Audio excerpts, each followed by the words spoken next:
Oke, bismillahirrahmanirrahim. Assalamualaikum warahmatullahi wabarakatuh. Oke teman-teman, tutorial kali ini adalah radiasi di sekitar kita. Nah, radiasi sendiri adalah perpindahan energi tanpa melalui medium ya. Jadi bisa melalui ruang hampa ya. Jadi radiasi adalah perpindahan energi tanpa melalui zat perantara ya. Jadi bisa melalui ruang hampa. Contohnya adalah sinar matahari ya.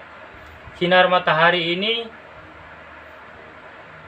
memancarkan energi ya sampai ke bumi ya. Sampai di bumi ini terasa panas ya. Jadi kalau kita terkena sinar matahari ini terasa panas.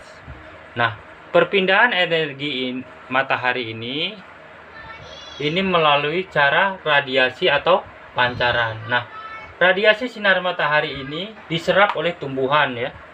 Jadi pancaran energi ini diserap oleh tumbuhan, diserap oleh manusia.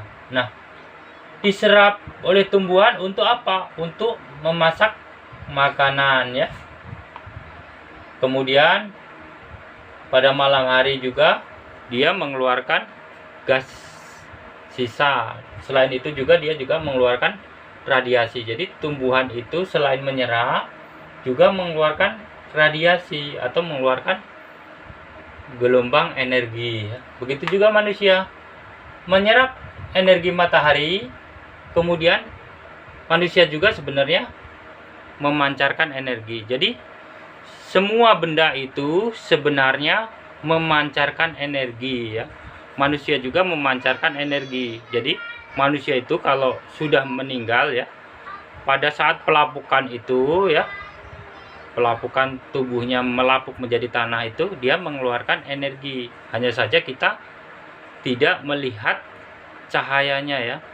Jadi sebenarnya kalau dalam istilah atom itu mengalami peluruhan ya. Dalam peluruhan atom-atom itu mengeluarkan sinar ya, sinar alfa, beta, gamma dan lain-lain.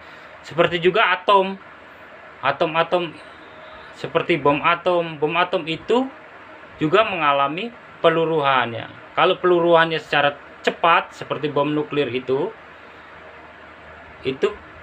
terjadi ledakan ya, tapi ada juga yang peluruhannya secara lambat ya. Jadi dia mengeluarkan energi atau radiasi ya berupa cahaya.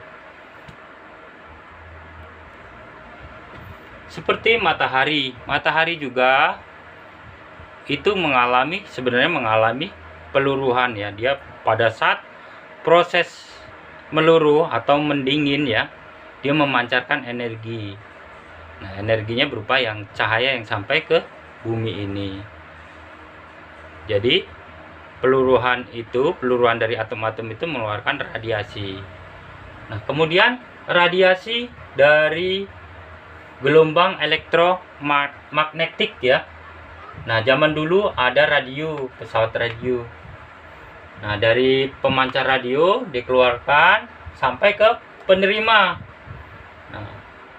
Nah, gelombang elektromagnetik ini diserap oleh radio, kemudian dirubah menjadi energi suara. Energi suaranya bisa kita dengar. Nah, jadi gelombang energi elektromagnetik ini dipancarkan melalui radiasi, kemudian diterima oleh pemancar radio, kemudian dipancarkan lagi berupa gelombang suara ya, melalui HP, melalui parabola, melalui komputer. Nah, komputer ini mengeluarkan radiasi ya.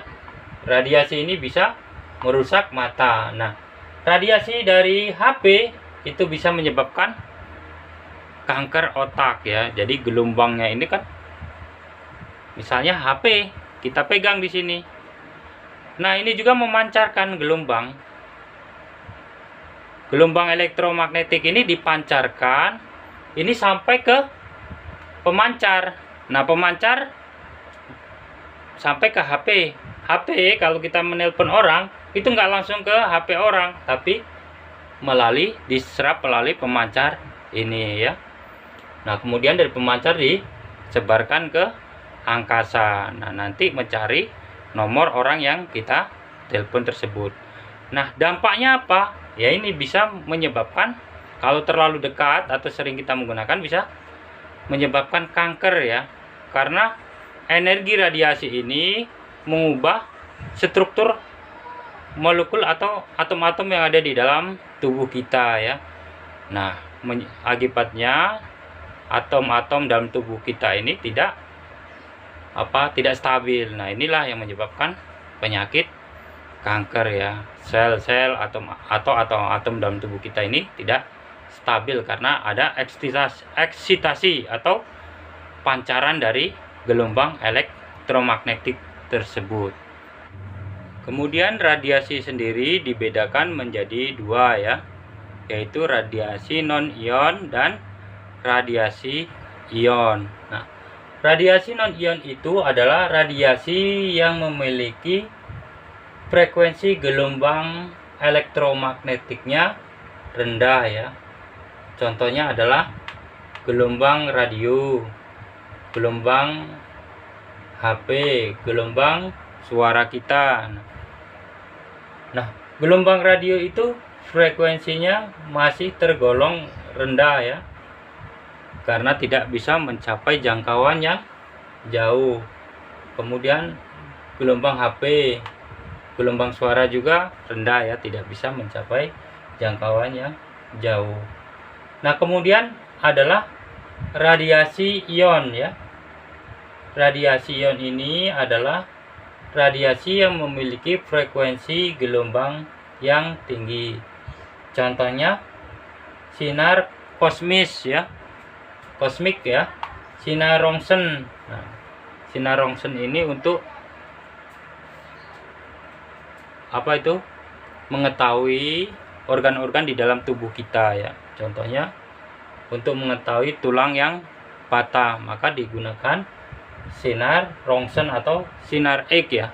Jadi bisa menembus tulang dan tubuh kita, nanti di slide-nya itu bisa ketahuan mana tulang yang retak atau patah.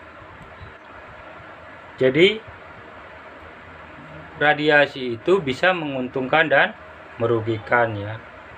Yang menguntungkan seperti untuk pemancar radio, pemancar HP ya. Kemudian untuk pengobatan ya, seperti kemoterapi itu menggunakan radiasi ya. Sinar Roentgen ya, itu juga menggunakan radiasi.